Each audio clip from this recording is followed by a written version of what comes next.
dyan naman sa amin, walang kuryente.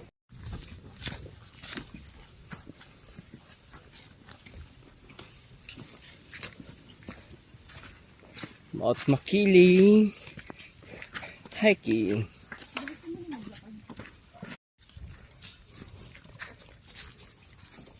Tuloy lang ang lakbay hanggang marating ang summit.